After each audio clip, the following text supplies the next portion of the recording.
Well, today is National Indigenous Peoples Day in Canada, and words matter. They do. No matter, I don't know who even came up with that thing about how words can't hurt you, but yes, they can. You know they can. You know they can when somebody calls you names or says an unkind word to you. You know they can. But they can also hurt when the words that are important to you aren't important to other people, and they ignore them, or they're not interested in knowing what's important to you. It can also hurt a little bit when words simply aren't there.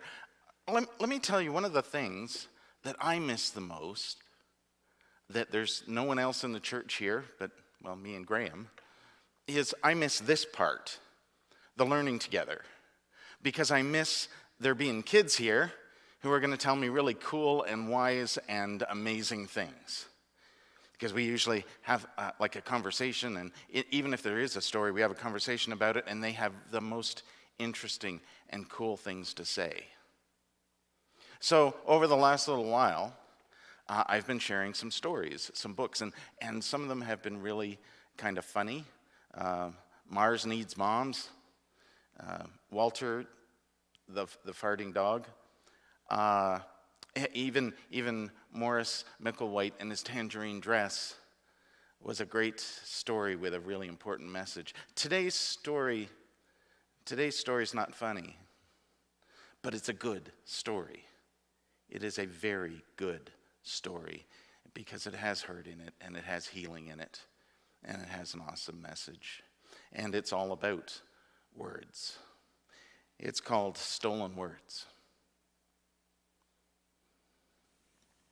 Stolen Words, written by Melanie Florence and illustrated by Gabrielle Grimard.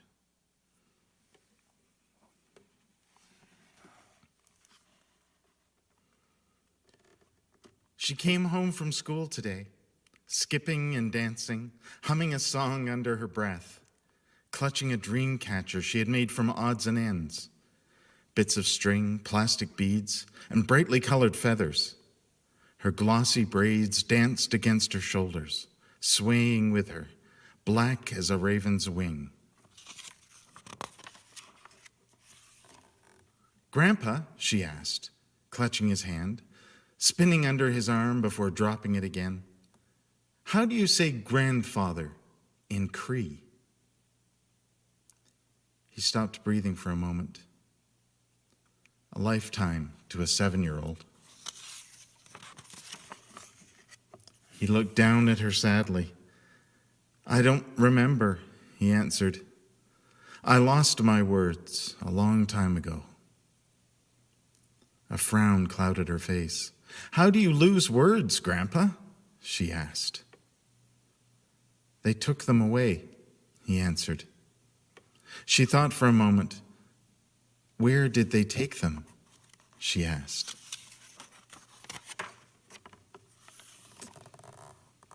"Where they took all of us," he said. "Away from home, away from laughter and soft words, away from our mothers who cried for us." She reached for his gnarled hand. "Who took you away, Grandpa?" she asked quietly. "Men and women dressed in black, talking to us with words we did not know," he answered.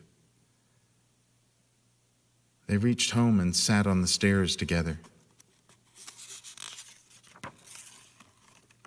"Where did they take you, Grandpa?" she asked.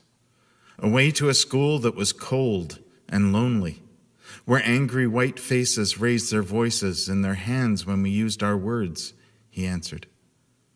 "They took our words and locked them away, punished us until we forgot them, until we sounded like them."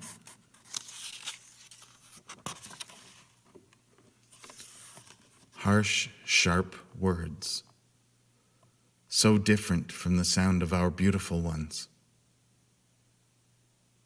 She touched his weathered face, tried to wipe the sadness away with her soft hands.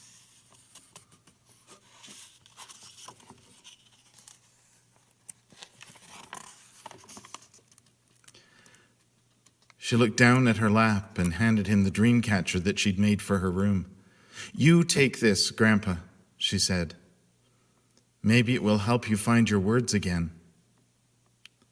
He smiled at her, his granddaughter, and touched her innocent face, a face that had never known hard words or raised hands. He smiled and kissed her head.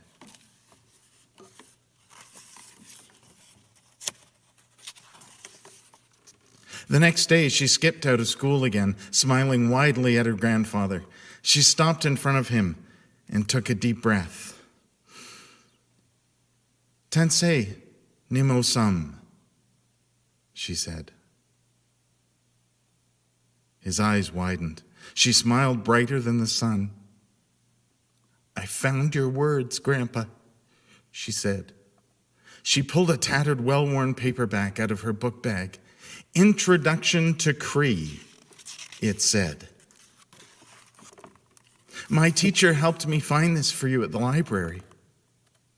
He reached for it, his hands shaking, opened it, feeling the soft, much-loved pages under his fingers.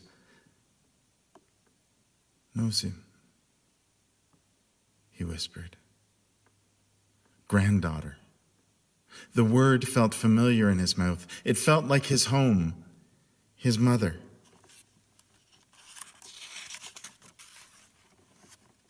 He turned the pages of the book carefully. "Masanaigan." Book. He turned another, word after word. "Pikisqua wina." His words, pages and pages of them. He looked at his granddaughter, his Nosim. "Thank you, Tenigi," he said.